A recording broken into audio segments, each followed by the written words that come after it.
ಮಧ್ಯಪ್ರಾಚ್ಯ ಈಗ ಬೆಂಕಿಯ ಚೆಂಡಿನಂತೆ ಉರಿಯುತ್ತಿದೆ. ಅಮೆರಿಕ ಮತ್ತು ಇಸ್ರೇಲ್ ಜೊತೆಗೂಡಿ ಇರಾನ್ ಮೇಲೆ ಈ ಬೆಂಕಿ ಚೆಂಡಿನ ಮಳೆ ಸುರಿಯುತ್ತಿದ್ದರೆ, ಇರಾನ್ ಗಲ್ಫ್ ರಾಷ್ಟ್ರಗಳ ಮೇಲೆ ಅಪಾರ ಪ್ರಮಾಣದ ಅಸ್ತ್ರಗಳೊಂದಿಗೆ ಮುಗಿಬಿದ್ದಿದೆ.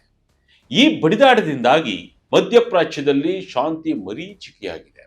ಸಂಘರ್ಷದಲ್ಲಿ ನಿರತವಾಗಿರುವ ಎಲ್ಲ ರಾಷ್ಟ್ರಗಳು ಘಾತಕ ಆಯುಧಗಳೊಂದಿಗೆ ಯುದ್ಧ ಭೂಮಿಗೆ ಇಳಿದಿದ್ದು, ಯುದ್ಧವನ್ನು ಮತ್ತಷ್ಟು ಭೀಕರವಾಗಿಸಿದೆ.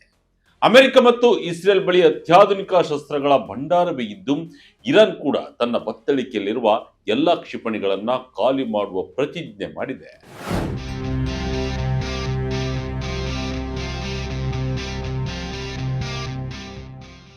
ಹಾಗಿದ್ದರೆ ಸಂಘರ್ಷದಲ್ಲಿ ನಿರತವಾಗಿರುವ ಅಮೆರಿಕ, ಇಸ್ರೇಲ್ ಮತ್ತು ಇರಾನ್ ಬಳಿ ಯಾವೆಲ್ಲ ಅಸ್ತ್ರಗಳಿವೆ?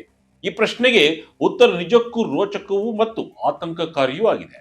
ಮೊದಲಿಗೆ ಇರಾನ್ ಬಳಿ ಇರುವ ಕ್ಷಿಪಣಿಗಳನ್ನ ನೋಡುವುದಾದ್ರೆ, ಅಮೆರಿಕ ಮತ್ತು ಇಸ್ರೇಲ್ನಿಂದ ಪೆಟ್ಟು ತಿಂದಿರುವ ಇರಾನ್ ತನ್ನ ಶಸ್ತ್ರಾಗಾರದ ಬಾಗಿಲನ್ನು ತೆರೆದಿದೆ. ಇರಾನ್ ತನ್ನ ರಕ್ಷಣೆಗಾಗಿ ಮತ್ತು ದಾಳಿಗಾಗಿ ಪ್ರಮುಖವಾಗಿ ತನ್ನ ಕ್ಷಿಪಣಿಯ ಬಲ ಮತ್ತು ಡ್ರೋನ್ ತಂತ್ರಜ್ಞಾನವನ್ನು ನೆಚ್ಚಿಕೊಂಡಿದೆ. ಇರಾನ್ನ ಬ್ಯಾಲಿಸ್ಟಿಕ್ ಕ್ಷಿಪಣಿಗಳು ಈ ಪ್ರದೇಶದ ಶಕ್ತಿ ಸಮತೋಲನವನ್ನ ಬದಲಿಸುವ ಸಾಮರ್ಥ್ಯ ಹೊಂದಿವೆ.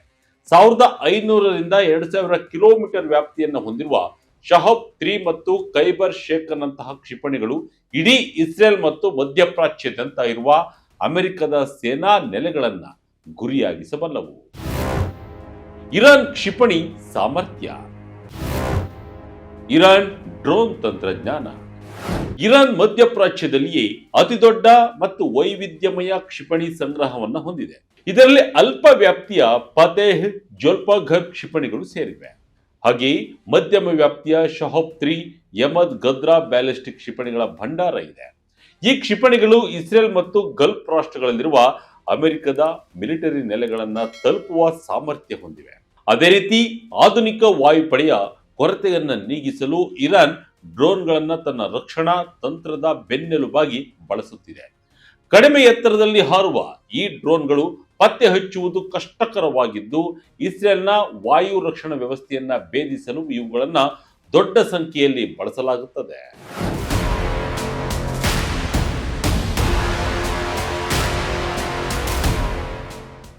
ಇಷ್ಟೇ ಅಲ್ಲದೆ ಸೌರಮ್ನಂತಹ ದೀರ್ಘ ವ್ಯಾಪ್ತಿಯ ಕ್ರೂಸ್ ಕ್ಷಿಪಣಿಗಳು ಮತ್ತು ಆಂಟಿ ಶಿಪ್ ಕ್ಷಿಪಣಿಗಳ ಮೂಲಕ ಇರಾನ್ ಸಮುದ್ರ ಮಾರ್ಗದಲ್ಲಿ ಶತ್ರುಗಳಿಗೆ ತಡೆ ಒಡ್ಡಬಲ್ಲದು.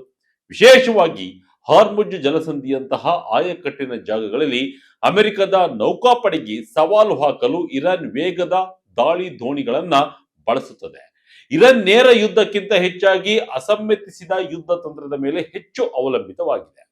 ತನ್ನ ಮಿಲಿಟರಿ ಶಕ್ತಿಗಿಂತ ಹೆಚ್ಚಿನ ಬಲ ಹೊಂದಿರುವ ದೇಶಗಳ ವಿರುದ್ಧ ಹೋರಾಡಲು ಇರಾನ್ ಸೈಬರ್ ದಾಳಿಗಳು, ಡ್ರೋನ್ಗಳು ಮತ್ತು ಪ್ರಾದೇಶಿಕ ಮಿತ್ರ ಪಡೆಗಳನ್ನ ಬಳಸಿಕೊಳ್ಳುತ್ತದೆ.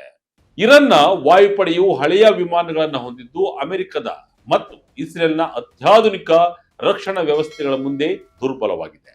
ಆದ್ದರಿಂದಲೇ ಇರಾನ್ ತನ್ನ ಕ್ಷಿಪಣಿ ಮತ್ತು ಡ್ರೋನ್ ತಂತ್ರಜ್ಞಾನವನ್ನ ನಿರಂತರವಾಗಿ ಅಭಿವೃದ್ಧಿಪಡಿಸುತ್ತಿದೆ. ಕೈಕೊಟ್ಟ ಚೀನಾದ HQ-9B. ಚೀನಾದ ಕಳಪೆ ಅಸ್ತ್ರ ನಂಬಿ ಕೆಟ್ಟ ಇರಾನ್. ನಮಗೆಲ್ಲ ಗೊತ್ತಿರುವಂತೆ ಇರಾನ್ಗೆ ಮಿತ್ರ ರಾಷ್ಟ್ರ ಚೀನಾ ಭಾರೀ ಪ್ರಮಾಣದಲ್ಲಿ ಶಸ್ತ್ರಾಸ್ತ್ರಗಳನ್ನ ಸರಬರಾಜು ಮಾಡುತ್ತೆ. ಪಾಕಿಸ್ತಾನಕ್ಕೆ ಕೊಟ್ಟ ಹಾಗೆಯೇ ಇರಾನ್ಗೂ ಚೀನಾ HQ-9B ವಾಯು ರಕ್ಷಣಾ ವ್ಯವಸ್ಥೆಯನ್ನ ಕೊಟ್ಟಿತ್ತು. ಆದರೆ ಅಮೆರಿಕ ಮತ್ತು ಇಸ್ರೇಲ್ ವಿರುದ್ಧದ ಯುದ್ಧದಲ್ಲಿ ಈ HQ-9B ವಾಯು ರಕ್ಷಣಾ ವ್ಯವಸ್ಥೆ ಇರಾನ್ಗೆ ಯಾವ ಕೆಲಸಕ್ಕೂ ಬಾರದಾಗಿದೆ. 200ಕ್ಕೂ ಹೆಚ್ಚು ಜನರನ್ನ ಬಲಿ ಪಡೆದ ಅಮೆರಿಕ ಇಸ್ರೇಲ್ ಜಂಟಿ ದಾಳಿಯಿಂದ ಇರಾನ್ ರಕ್ಷಿಸುವಲ್ಲಿ HQ-9B ವಿಫಲವಾಗಿದೆ. ಇದು ಚೀನಾ ರಕ್ಷಣಾ ಉಪಕರಣಗಳ ಬಗ್ಗೆ ಜಾಗತಿಕ ಮಟ್ಟದಲ್ಲಿ ಸಂಶಯ ಹುಟ್ಟು ಹಾಕಿದೆ. ಇರಾನ್ ತೀರಾ ಇತ್ತೀಚೆಗೆ ಚೀನಾದಿಂದ HQ-9B ವಾಯು ರಕ್ಷಣಾ ವ್ಯವಸ್ಥೆಯನ್ನ ಖರೀದಿ ಮಾಡಿತ್ತು. ಅಮೆರಿಕದ ಅಧ್ಯಕ್ಷ ಡೊನಾಲ್ಡ್ ಟ್ರಂಪ್ ರವರ ದಾಳಿ ಬೆದರಿಕೆಗಳ ಬಳಿಕ ಇರಾನ್ HQ-9B ವಾಯು ರಕ್ಷಣಾ ವ್ಯವಸ್ಥೆಯನ್ನ ಒದಗಿಸುವಂತೆ ಚೀನಾಗೆ ಮನವಿ ಮಾಡಿಕೊಂಡಿದೆ. ಕಳೆದ ವರ್ಷ ನಡೆದ ಭಾರತ ಪಾಕಿಸ್ತಾನ ಸಂಘರ್ಷದ ವೇಳೆಯೂ ಪಾಕಿಸ್ತಾನಕ್ಕೆ ಚೀನಾ HQ-9B ವಾಯು ರಕ್ಷಣಾ ವ್ಯವಸ್ಥೆಯನ್ನು ಒದಗಿಸಿದೆ. ಆದರೆ ಭಾರತದ ನಿರಂತರ ಕ್ಷಿಪಣಿ ದಾಳಿಗಳನ್ನ ತಡೆಯುವಲ್ಲಿ ಈ ವ್ಯವಸ್ಥೆ ಸಂಪೂರ್ಣವಾಗಿ ವಿಫಲವಾಗಿದೆ. ಈಗ ಇರಾನ್ ಕೂಡ ಚೀನಾವನ್ನ ನಂಬಿಕೆಟ್ಟಿದೆ. ಅಮೆರಿಕದ ಬಳಿ ಘಾತಕ ಟೊಮಾಹಾಕ್. ಇರಾನ್ ಸಂವಹನ ವ್ಯವಸ್ಥೆಗೆ ಭಾರಿ ಪೆಟ್ಟು. ಇನ್ನು ಈ ಯುದ್ಧದಲ್ಲಿ ಅಮೆರಿಕ ಬಳಸಿರುವ ಅಸ್ತ್ರಗಳನ್ನ ಗಮನಿಸಿದರೆ ಅದು ಪ್ರಮುಖವಾಗಿ ತನ್ನ ಅತ್ಯಾಧುನಿಕ ಟೊಮಾಹಾಕ್ ಕ್ಷಿಪಣಿಗಳನ್ನ ಬಳಸಿ ಇರಾನ್ ಮೇಲೆ ದಾಳಿ ಮಾಡಿದೆ. ಅಮೆರಿಕವು ಇರಾನ್ನ ಕ್ಷಿಪಣಿ ಉತ್ಪಾದನಾ ಕೇಂದ್ರಗಳು ಮತ್ತು ನೌಕಾ ನೆಲೆಗಳನ್ನ ಗುರಿಯಾಗಿಸಲು ಟೊಮಾಹಾಕ್ ಕ್ರೂಸ್ ಕ್ಷಿಪಣಿಗಳನ್ನ ಬಳಸಿದೆ. ಇದರ ಜೊತೆಗೆ F-22 ಮತ್ತು F-35 ನಂತಹ 5ನೇ ತಲೆಮಾರಿನ ಅತ್ಯಾಧುನಿಕ ಯುದ್ಧ ವಿಮಾನಗಳನ್ನು ಅಮೆರಿಕ ಬಳಸಿದೆ. ಇವು ಶತ್ರುಗಳ ರಾಡರ್ಗೆ ಸಿಗದಂತೆ ದಾಳಿ ಮಾಡುವ ಸಾಮರ್ಥ್ಯ ಹೊಂದಿವೆ. ಆದರೆ ಈ ಯುದ್ಧದಲ್ಲಿ ಅಮೆರಿಕವು ಕತಾರ್ನಲ್ಲಿ 3 F-15 ಯುದ್ಧ ವಿಮಾನಗಳನ್ನ ಕಳೆದುಕೊಂಡಿದೆ.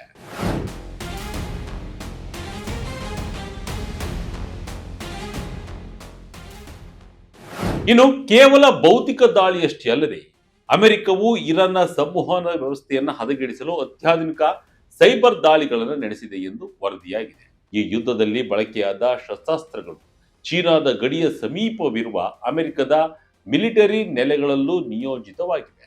ಚೀನಾದ YZ-21 ಹೈಪರ್ಸಾನಿಕ್ ಕ್ಷಿಪಣಿಗಳು ಅಮೆರಿಕದ ವಿಮಾನವಾಹಕ ನೌಕೆಗಳಿಗೆ ದೊಡ್ಡ ಬೆದರಿಕೆಯಾಗಿದೆ. ಇರಾನ್ ವಿರುದ್ಧ ಬಳಕೆಯಾದ ಅಮೆರಿಕದ ಕ್ಷಿಪಣಿ ರಕ್ಷಣಾ ವ್ಯವಸ್ಥೆಗಳನ್ನು ಚೀನಾದ ಸಂಭಾವ್ಯ ದಾಳಿಗಳನ್ನು ತಡೆಯಲು ಪೆಸಿಫಿಕ್ ವಲಯದಲ್ಲಿ ನಿಯೋಜಿಸಲಾಗಿದೆ. ಅಮೆರಿಕವು ಇರಾನ್ನ 1000ಕ್ಕೂ ಹೆಚ್ಚು ಗುರಿಗಳ ಮೇಲೆ ದಾಳಿ ನಡೆಸುವಲ್ಲಿ ಟೊಮಾಹಾಕ್ ಕ್ಷಿಪಣಿಗಳು ಬಹುಮುಖ್ಯ ಪಾತ್ರವನ್ನ ನಿರ್ವಹಿಸಿವೆ. ಇದಷ್ಟೇ ಅಲ್ಲದೆ ಅಮೆರಿಕವು ಲೂಕಾಸ್ ಮತ್ತು MQ-9 ರೀಪರ್ ಡ್ರೋನ್ಗಳನ್ನ ಇರಾನ್ ಮೇಲಿನ ದಾಳಿಯಲ್ಲಿ ಬಳಸಿದೆ. ಇಸ್ರೇಲ್ ಬಳಿ ಇದೆ iron dome, David sling hit to kill ಗುರಿ. ಇನ್ನು ಇಸ್ರೇಲ್ ಅಸ್ತ್ರ ಭಂಡಾರವನ್ನು ನೋಡಿದ್ರೆ ಅಲ್ಲಿಯೂ ರಾಶಿ ಅತ್ಯಾಧುನಿಕ ಶಸ್ತ್ರಾಸ್ತ್ರಗಳು ಕಂಡು ಬರುತ್ತವೆ. ಪ್ರಮುಖವಾಗಿ ಇರಾನ್ ಕ್ಷಿಪಣಿ ದಾಳಿಗಳನ್ನ ತಡೆಯಲು ಇರಾನ್ ಬಳಿ 2-3 ಬಗೆಯ ವಾಯು ರಕ್ಷಣಾ ವ್ಯವಸ್ಥೆ ಇದೆ. ಅದರಲ್ಲಿ ಐರನ್ ಡೋಮ್ ಪ್ರಮುಖವಾದದ್ದು.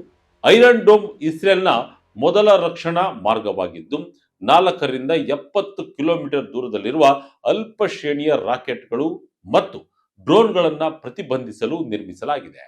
ಇದು ಒಳಬರುವ ಬೆದರಿಕೆಗಳನ್ನು ಪತ್ತೆ ಹಚ್ಚಲು ರಾಡರ್ ತಂತ್ರಜ್ಞಾನವನ್ನು ಬಳಸುತ್ತದೆ.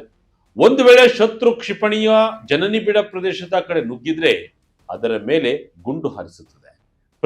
ಪ್ರತಿಬಂಧಕ್ಕೆ ಸುಮಾರು 50,000 ಅಮೆರಿಕನ್ ಡಾಲರ್ ಅಂದಾಜು $41.5 ಲಕ್ಷ ವೆಚ್ಚವಾಗುತ್ತದೆ.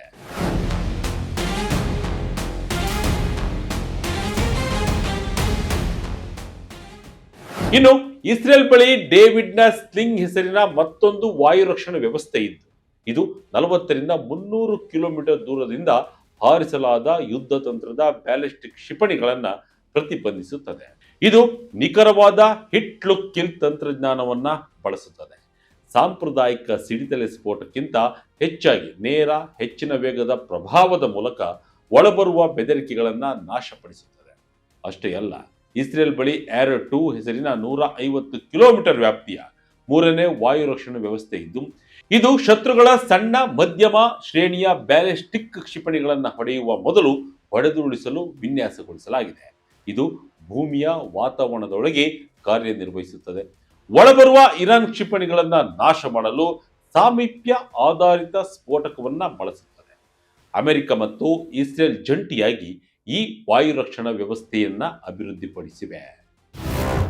ಕುತೂಹಲ ಹೆಚ್ಚಿಸುವ ಇಸ್ರೇಲ್ ಶಸ್ತ್ರಾಗಾರ. ಇಸ್ರೇಲ್ ಬತ್ತಳಿಕೆಯಲ್ಲಿವೆ ಐರನ್ ಬೀಮ್. ಇಸ್ರೇಲ್ ಶಸ್ತ್ರಾಗಾರ ನಿಜಕ್ಕೂ ದಂಗುಬಡಿಸುತ್ತದೆ. ಈ ಮೇಲೆ ವಿವರಿಸಿದ ಅಸ್ತ್ರಗಳು ಮಾತ್ರವಲ್ಲದೆ ಇಸ್ರೇಲ್ ಬಳಿ ಇನ್ನೂ ಹಲವು ಅತ್ಯಾಧುನಿಕ ರಕ್ಷಣಾ ವ್ಯವಸ್ಥೆಗಳಿವೆ.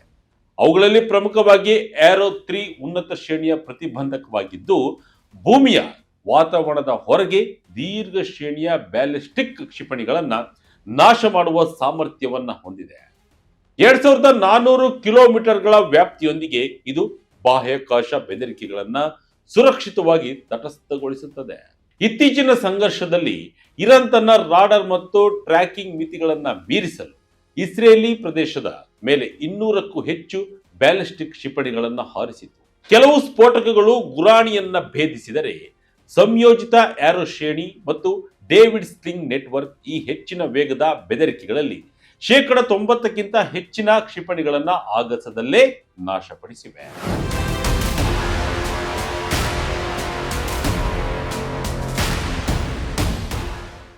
ಇನ್ನು ಇಸ್ರೇಲ್ ಐರನ್ ಬೀಮ್ ಹೆಸರಿನ ಅತ್ಯಾಧುನಿಕ ವಾಯು ರಕ್ಷಣಾ ವ್ಯವಸ್ಥೆಯನ್ನ ಅಭಿವೃದ್ಧಿಪಡಿಸುತ್ತಿದೆ.